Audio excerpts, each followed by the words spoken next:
Hello friends, today I would like to continue our discussion on the treatment of Yin Deficiency heat and Yin Deficiency fire, and I would like to share my practical applications in treatment of this disorder based on the pulse diagnosis. And so we're going to discuss the pulse-guided treatment of this condition. And the basic idea of Yin Deficiency heat is exactly that. At the yin times, usually at night, person feels hot, they may have nighttime sweats, they may have dry mouth, dry throat. These are basic symptoms of Yin Deficiency. Historically, we know that Yin Deficiency is more than just hot flashes. It's more than just heat at night, but it's actually a root cause of many other conditions, because Yin Deficiency can cause complications such as qi stagnation, stagnation of blood, formation of phlegm, and fire toxins. And in particular, a Jin Yuan period physician, Zhu Danqi, was the founder of the school of Nourishing Yin, and he formulated his school of thought around the idea that Yin declines as we age. It also declines with diseases, and it also declines with indulgences we may have. And so as a result of Yin decline, Yang fire deficiency heat forms. And then we need to come up with strategies to deal with that. And I suggest a two-step treatment plan. First and foremost, when we deal with Yin Deficiency heat, we want to establish the location of Yin Deficiency based on the pulses. And for that, we're going to go to the left radial pulse,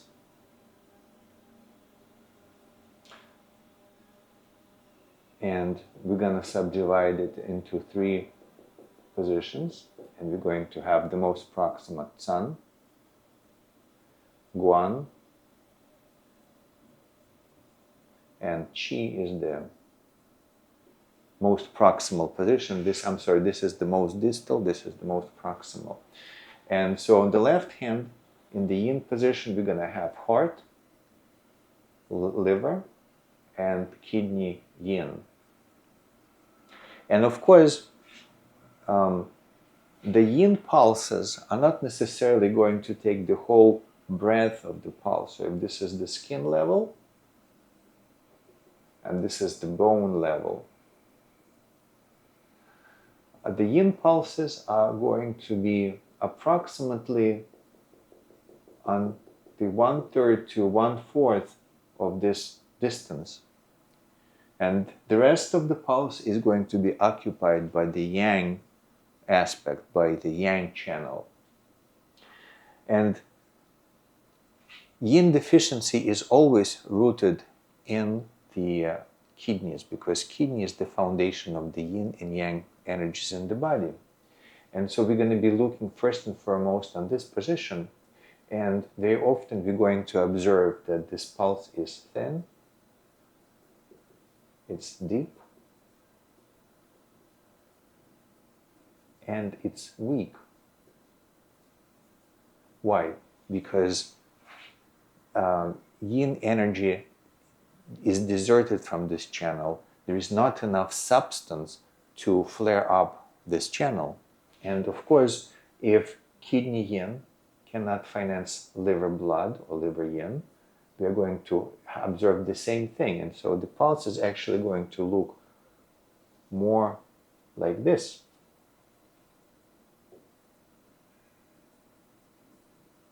Thin, deep, weak pulse on these positions. Of course, there are variations, because as I already mentioned, Yin Deficiency can cause stagnation of qi, stagnation of blood, stagnation of phlegm,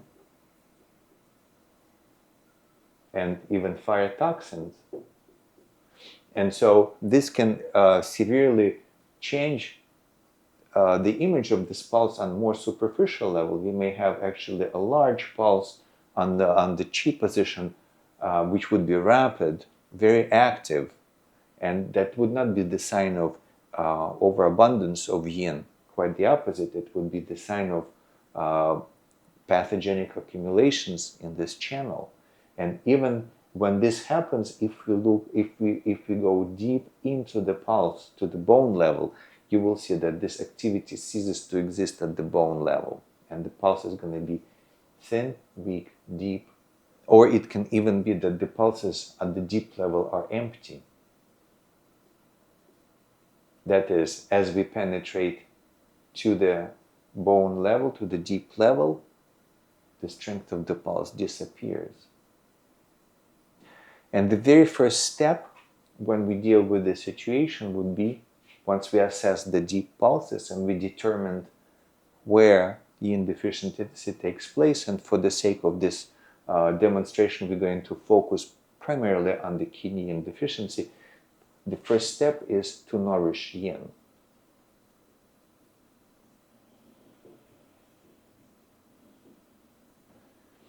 And of course, there are many strategies that we can apply to achieve this step.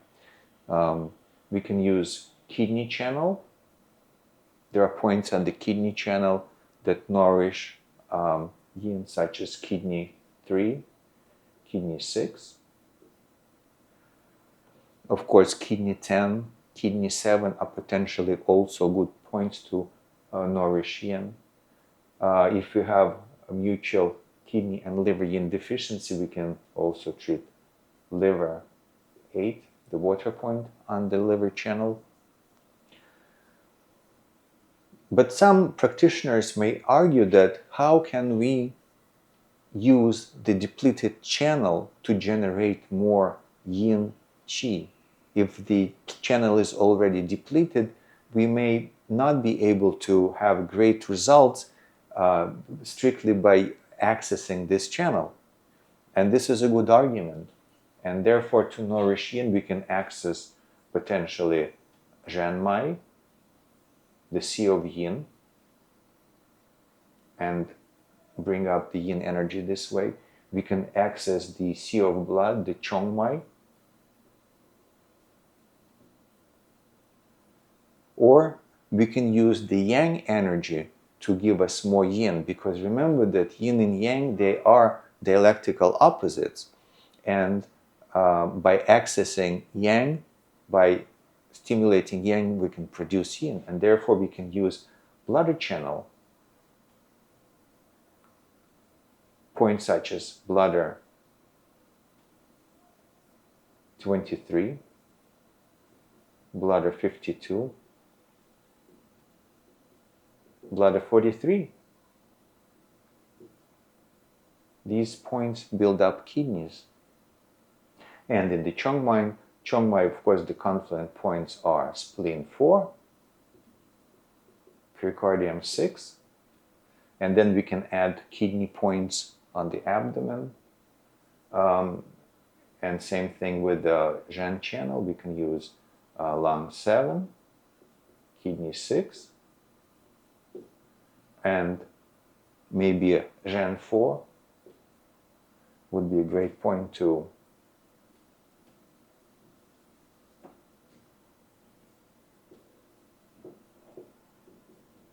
build up kidneys. And then we want to observe how our therapeutic actions change the response, how they change the texture of the pulse. But this is not the whole strategy. When we nourish yin, we also want to regulate waterways.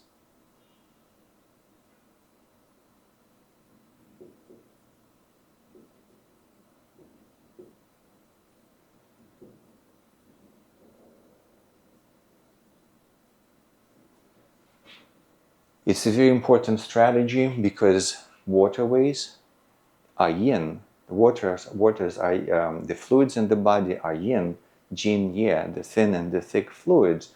And so regulating waterways deals with the hormones.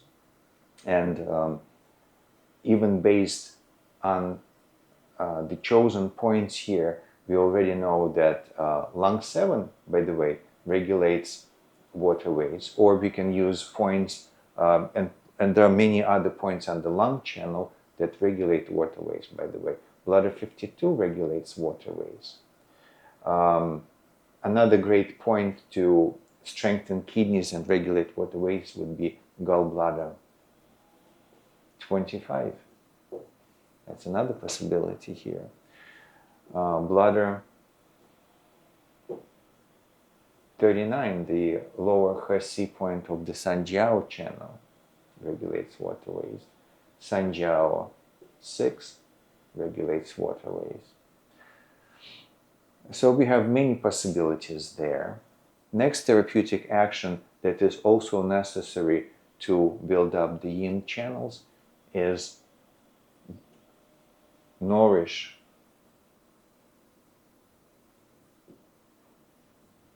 The earth phase. Why is it counterintuitive? Because look, we have fire, earth, metal, water, and wood phases. And you see the earth phase is in the control relationship with the water phase. And many times we think about the control phase as something that constricts, makes less the controlled phase. But it's not entirely so.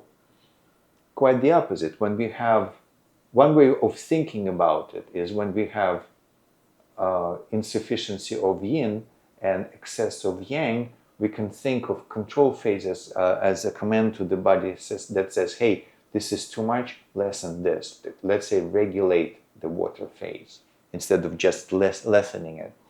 But practically speaking, we even know that some acupuncture schools, as Master Dong acupuncture, they use earth points to nourish kidneys. And so in case of kidney deficiency, they use points such as spleen 9, spleen 8, and spleen 6.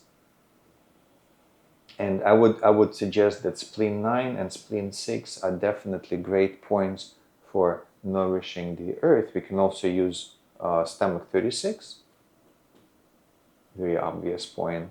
Bladder 20. In case we are doing the REN treatment, it could be REN 12.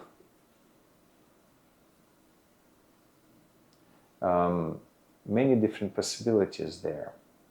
Final part of this treatment strategy is for clear deficiency fire. To do that, we want to turn back to the symptoms. You may want to take a look at the tongue of the patient and observe where this deficiency heat is building up. Because let's say in case of kidney yin deficiency, we know that when yin is deficient but yang is adequate, we're going to have a red tongue with peeled coating. But in case when both yin and yang are sufficiently deficient, but yin is even more insufficient than the yang, there will be less heat signs, and the tongue may not necessarily look red at all. There will be difference in shape, either a constricted root of the tongue this way, or there is a possibility that the root of the tongue has a depression like that. That's essence deficiency of kidney qi. But still, other organs may show deficiency heat. Maybe there is a little bit of redness on the sides of the tongue, liver yin deficiency. Maybe there is redness at the tip of the tongue, heart, or maybe the whole 1/3 is red, lung yin deficiency. And then we want to use fire points on the yin channels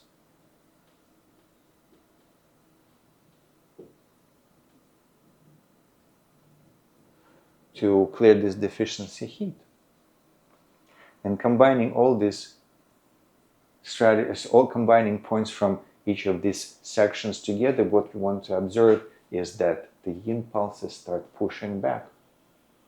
We want to observe the changes in the pulse.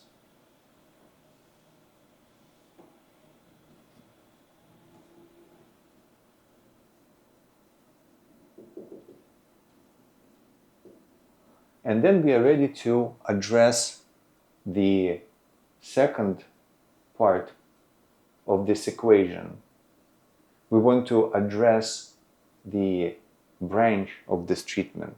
Maybe person has insomnia as their main chief complaint, and then we want to calm Shen. Maybe they are experiencing dizziness, or maybe they have vertigo or tinnitus, the deficiency heat rising to their head, and then we want to anchor Yang Qi.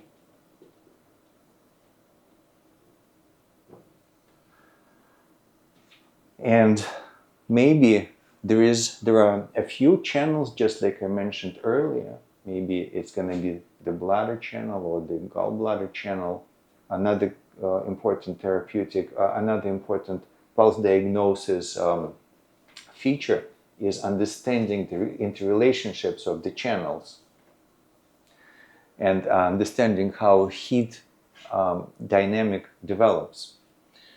And for this, let us take a look at the kidney channel and the liver channels, just for the sake of this discussion. And we know that kidney channel has a yin-yang connection with the urinary bladder channel, with the bladder channel. It has a midnight-midday connection with the large intestine meridian. It has extraordinary connection with the Sanjiao meridian. It also has a connection as an adjacent channel to the pericardium channel, which is yin. And pericardium channel is going to transmute all this heat to the stomach meridian. So, deficiency heat in the yin meridian, the kidney meridian, may often manifest as floating, excessive pulse in these channels, bladder, large intestine, Sanjiao, or stomach channel. Similarly, if we are dealing with the liver channel, it has a yin-yang connection with the gallbladder meridian. It has a midday-midnight connection with the small intestine meridian, extraordinary connection with the large intestine meridian, foot Jiao-yin connected to hand Yang-min. And it also has the connection with the lung channel as an adjacent channel, which will transfer Yang Qi to the bladder meridian. And so you can see that potentially any of the yang channels can be the conduit of this yang energy, or maybe more than one, maybe all of them manifest excess of yang qi. The yang qi starts pushing in the San, Guan, and Qi position, and the person may have insomnia, they may have vertigo, they may have many different issues. But when more than one channel simultaneously represents this pushing yang energy, we definitely want to anchor yang qi. And what could be better than accessing confluent points on the Du meridian, the Sea of Yang? We can use small intestine 3 and bladder 62. Not only these points open the Sea of Yang, regulating excessive Yang energy, they also calm Shen in case of insomnia or anxiety or any other Shen disturbance issues. Of course, we can add Du 20, the most Yang point on the body, to help body anchor its excessive Yang condition. Maybe they are. Maybe we want to use more points on the Du meridian to anchor this yang energy, we can do 19, do 18. These are great points to calm Shen as well. And so we are anchoring Shen this way. Well, maybe it's not all of these not all of these channels, but maybe just one. Let's say heart meridian manifests excessive yang qi, and then we want to address that channel in particular. And so then we want to choose, if we are working with an individual channel, we may choose the water point, we may choose the fire point, or we may choose a luo point. And surprisingly, many of these points on the yang channels are also very calming and anchoring points. Let's take a look.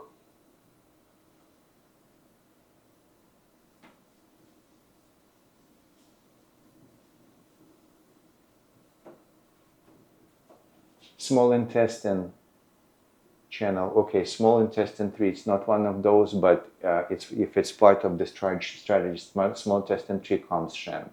Small intestine 5, the fire point, calms Shen. Small intestine 7, the low point, calms Shen. Small intestine 8 also calms Shen. These are all great points to clear heat and calm Shen. Large intestine 2 does not calm Shen, but it's a great point to cool and connect with the kidney channel, right?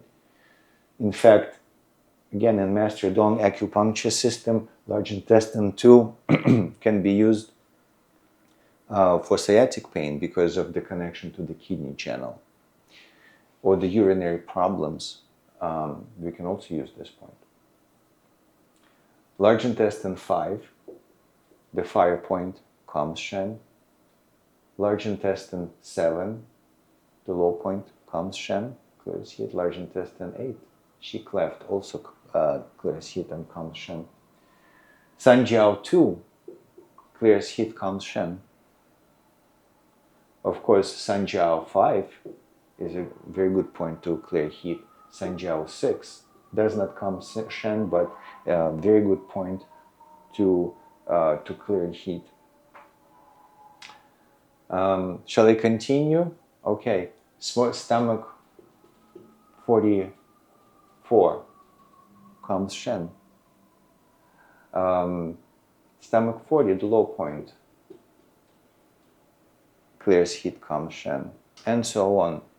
So to sum it up, when we deal with yin deficiency fire, we want to address the root of the condition, which is deficiency of kidney yin and maybe other yin deficiency pulses. And we want to follow nourish yin, regulate waterways, nourish earth, and clear deficiency fire strategy to even out the yin pulses.